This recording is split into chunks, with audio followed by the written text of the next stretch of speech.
Des mots suspendus. Bonjour, je suis Jonathan Nguyen et je vous propose une expérience hors du temps pour découvrir mes créations littéraires suspendues à mes lèvres. Quand vous repensez à l'enfant que vous étiez, qu'éprouvez-vous ? De la nostalgie, de la joie, de l'indifférence ? Si tout à coup l'idée vous venait de vous revoir par la lentille d'un vieux caméscope, peut-être que des souvenirs insoupçonnés remonteraient à la surface, des souvenirs ou des rêves parfois oubliés. Aujourd'hui, je vous parle d'un enfant que l'on a encore tous en nous, un enfant qui rayonne, qui se déploie, un enfant pour qui tout est possible. La jeune femme est en académique de danse gris foncé. Au-dessus de ses bras nus, elle a les cheveux détachés et porte un bandeau noir. Elle ne le sait pas encore, mais c'est l'une des dernières fois qu'elle revêt cette tenue. Bientôt l'université dans une nouvelle ville. Bientôt le départ de sa ville natale, dans la Ford Escort blanche de sa mère. Dès les premiers accords de la musique, une pop un peu rétro des années 90, la jeune femme se lance dans sa chorégraphie. Ses pas de danse sont exécutés de manière précise et méticuleuse, au bon moment, à la bonne cadence. Elle les a répétés inlassablement, jusqu'à la perfection, avec toute la rigueur qu'on lui a enseignée à l'école de danse. Ses bras s'étendent avec grâce, jusqu'aux doigts. Ses pieds la portent sur leurs pointes, la font tournoyer et sauter avec l'élégance d'une princesse. Le caméscope observe de son œil impassible les mouvements qui se déploient devant lui. Un instant, il porte son regard sur l'escalier de la salle de jeu. Là, entre les barreaux en bois torsadé, l'enfant étudie chaque mouvement. Il ne tient pas en place, trop excité du spectacle qui s'offre à sa vue. L'attention se porte de nouveau sur la jeune femme, qui enchaîne les déboulés à en faire tourner la tête, à en faire danser les murs. Mais elle reste droite, le regard fixé devant elle, tandis qu'elle exécute ses pirouettes en avançant. Concentrée comme si elle était devant un jury, ce jury qui lui attribue ses félicitations à chaque nouvel examen.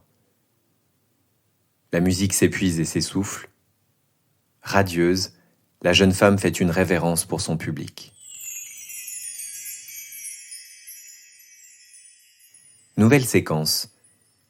L'enfant a pris la place de sa sœur devant la caméra. Il a 8 ans, peut-être 9.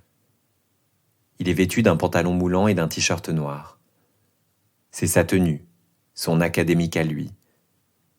La mine grave, comme s'il était concentré lui aussi avant un examen, il prend une profonde inspiration. On se demande s'il s'apprête à parodier la jeune femme. Il l'admire, c'est sa grande sœur chérie, mais il la met souvent en boîte aussi. Les premières notes résonnent et avalent le silence. Il s'agit de la même musique. Sans jamais avoir pris de cours, l'enfant se met à danser, lui aussi. Il a demandé à la jeune femme de lui montrer quelques tours. Il a regardé ses galas filmés, des dizaines de fois, hypnotisé devant l'écran, jusqu'à ce que son cerveau s'imbibe de tous les mouvements comme une éponge.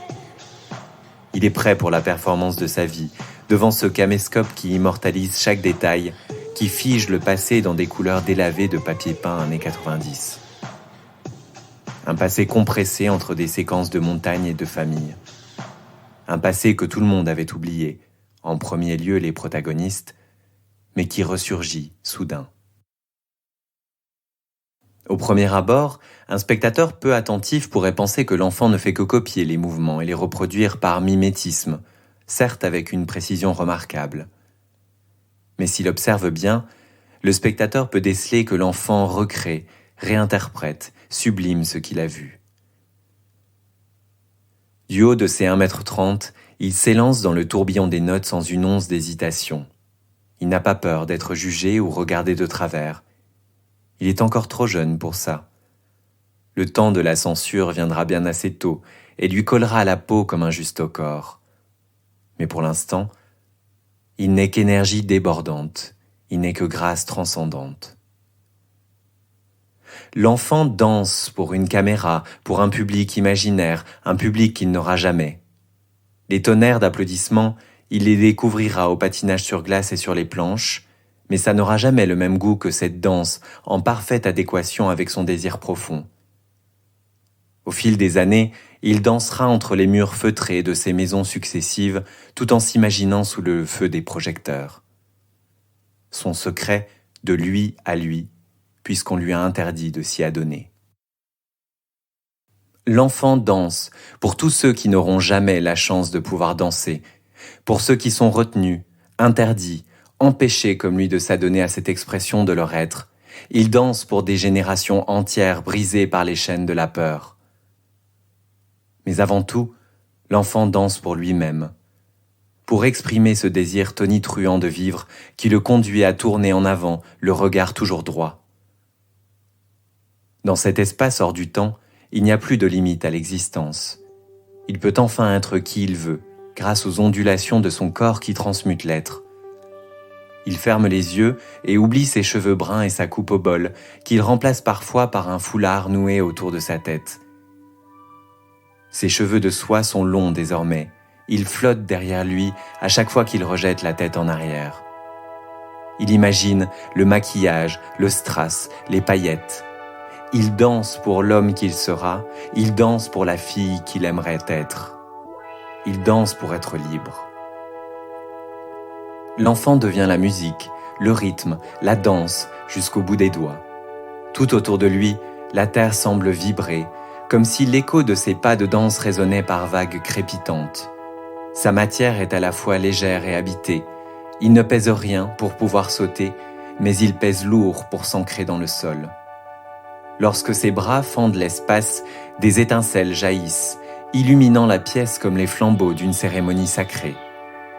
Lorsque ses pieds le propulsent en l'air, il part décrocher des astres scintillants et s'empare comme de diamants. Il n'imagine pas que lorsque toute sa famille reverra l'enregistrement 25 ans plus tard, le plus embarrassé, ce sera lui-même.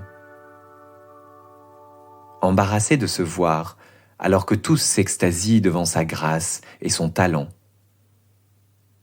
Un peu honteux de cette grâce féminine qui lui revient en pleine figure alors qu'il l'a tant rejetée. Mais intérieurement, il sera bouleversé jusque dans ses fondements et étrangement soulagé, comme si, enfin, l'enfant retrouvait sa voix. Les dernières notes s'évaporent dans un silence enveloppant, flottant entre deux mondes. L'enfant tire sa révérence, la voix lactée dans son sillage comme une traîne. Nimbé d'une poussière lumineuse en suspension, il remercie son public, réel et imaginaire, du présent et du futur. Il est à bout de souffle, il exulte et rit. Il a ouvert la voie de la liberté.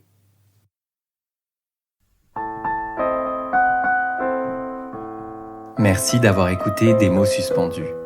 N'hésitez pas à vous abonner sur votre plateforme préférée, à vous inscrire à ma newsletter et à suivre ma page Facebook. Vous pouvez aussi me laisser un commentaire sur Apple Podcast pour soutenir mon programme. À bientôt pour un moment hors du temps.